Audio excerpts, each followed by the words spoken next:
Benjamin Duhamel frappe fort. Le rival de Cyril Hanouna décroche une place de choix sur France Inter. Il est de ceux qui avancent en silence, sans fracas, mais dont chaque pas résonne fort dans les couloirs feutrés du paysage médiatique français. Benjamin Duhamel, le journaliste politique à la plume affûtée et au regard perçant, vient de signer un nouveau chapitre de sa carrière. Et pas des moindres. À la rentrée prochaine, c'est sur les ondes prestigieuses de Cagliasso, France Inter Tamoso, que son timbre de voix résonnera dès l'aube, dans l'interview de 7h50. Rendez-vous emblématique de la matinale. Une nouvelle qui, à elle seule, suffit à électriser la sphère médiatique. Car cette promotion, aussi brillante soit-elle, prend une toute autre saveur lorsqu'on se penche sur le contexte. Benjamin Duhamel, l'ennemi juré de Cyril Hanouna, vient s'imposer là où l'information prime sur le spectacle. Un pied donné à l'animateur vedette de C8, connu pour ses sorties tonitruantes et ses attaques à peine voilées à l'encontre du jeune journaliste. Ce qui se joue ici n'est pas simplement un changement de station. C'est un déplacement stratégique dans l'échiquier de l'influence masculine, où chaque case compte. Benjamin Duhamel quitte ainsi, non pas BFM TV, où il continuera d'officier, mais il s'offre une corde de plus à son arc, celle de la légitimité radiophonique, sur l'une des antennes les plus écoutées du pays.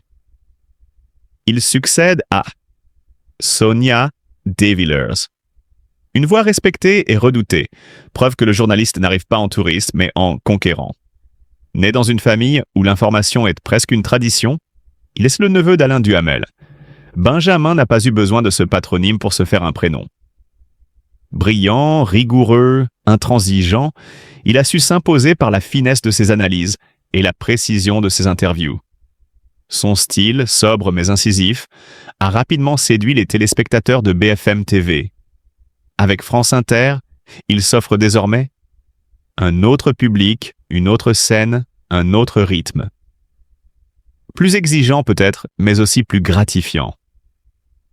Cyril Hanouna, lui, observe sûrement cette ascension d'un œil peu enthousiaste. Leurs différences sont connues, leur rivalité presque devenue un feuilleton. Hanouna reproche à Duhamel ce qu'il considère comme un élitisme déconnecté. Duhamel, de son côté, incarne tout ce que le trublion de TPMP aime attaquer. La rigueur journalistique, l'éthique, la distance critique. Autant dire que cette montée en puissance risque de rallumer certaines tensions. Mais Benjamin Duhamel n'a jamais cherché la confrontation. Il avance là où l'information l'appelle, là où le débat gagne en hauteur. Et cette place de choix sur France Inter, il ne la doit ni à un coup d'éclat, ni à un clash en plateau.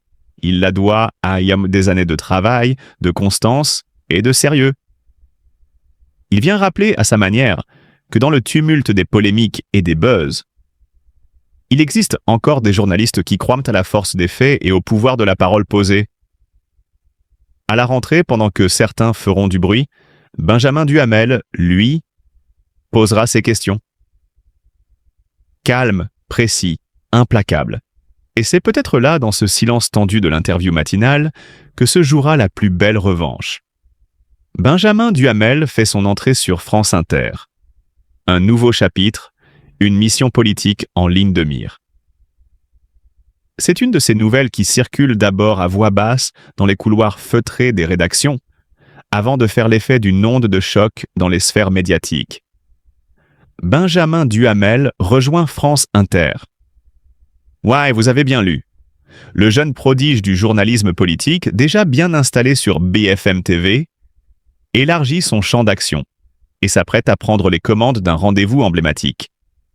L'invité de 7h50. Mais attention, il ne s'agit pas d'un simple passage de témoin. Ce qui se joue ici, c'est bien plus qu'un changement d'animateur. C'est une reconfiguration stratégique. De la matinale de France Inter, un recentrage vers le cœur battant de l'actualité française.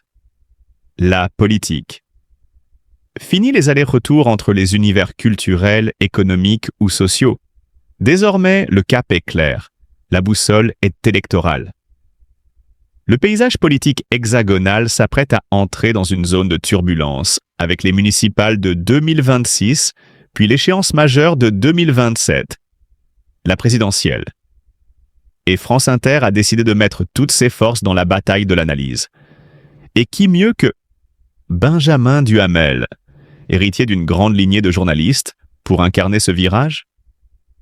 Sa rigueur, sa finesse d'analyse, son art du questionnement incisif font de lui une figure montante que les invités redoutent autant qu'ils respectent. Il ne cherche pas l'esbrouf, il creuse, il gratte, il dérange parfois. Et c'est justement ce qu'on attend d'un tel rendez-vous. Un contre-pied face au discours policé, une voix ferme dans le brouhaha ambiant.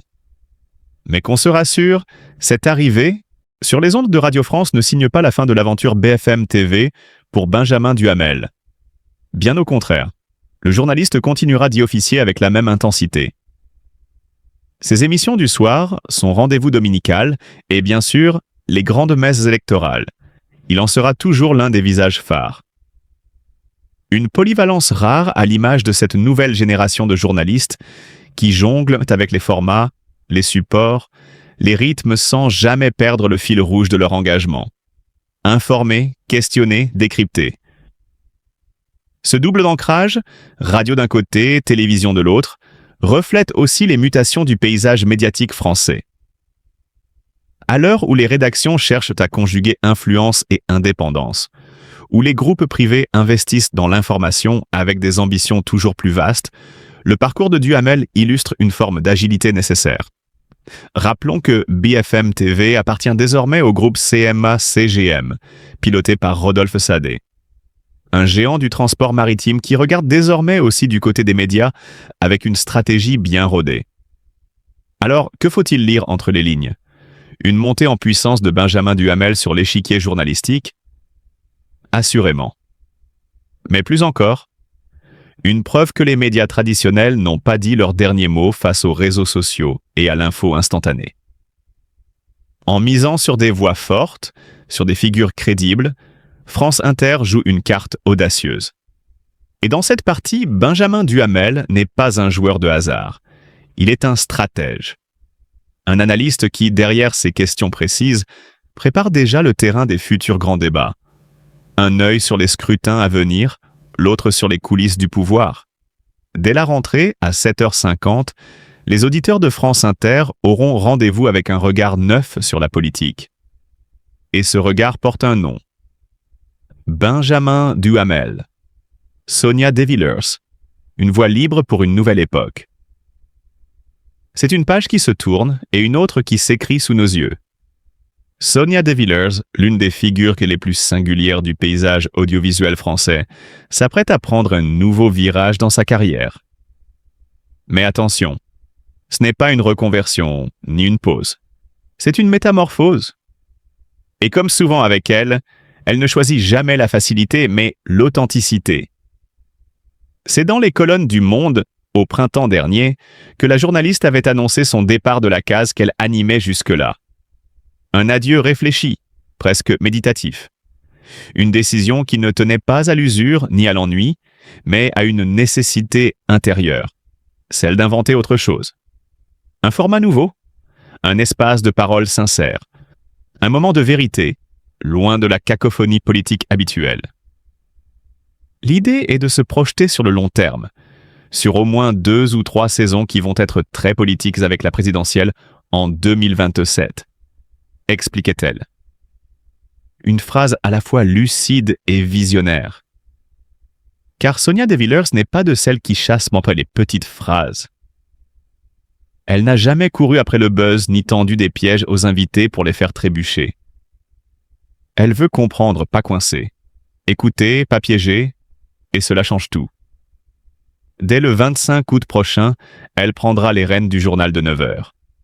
Mais pas seule. Elle y installera un nouveau rendez-vous sociétal, d'environ 15 minutes, qui remplacera le célèbre débat du 7 octobre. Un changement de ton, une nouvelle respiration, une proposition audacieuse dans un paysage radiophonique parfois trop formaté. L'ambition est de raconter l'époque avec des invités qui ont vécu dans leur chair ce dont ils parleront à la première personne, expliquait-elle. Pas de responsables politiques, pas d'experts autoproclamés, pas de discours calibrés, seulement des témoignages.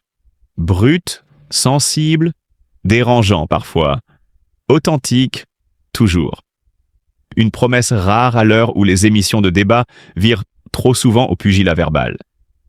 Sonia De Villers ne veut pas du clash, elle veut du sens.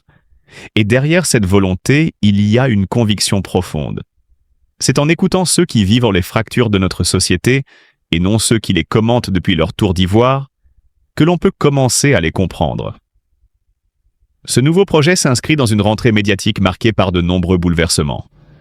Mais parmi ces annonces en cascade, celle-ci se distingue. Parce qu'elle n'est ni une stratégie marketing, ni un simple changement de grille. C'est un manifeste. Une prise de position, une déclaration de méthode. Dans un monde saturé d'opinions et d'indignation, Sonia De Villers choisit la nuance. Dans un paysage dominé par le commentaire permanent, elle privilégie le récit. Dans un temps de vitesse et de saturation, elle propose l'écoute et la profondeur.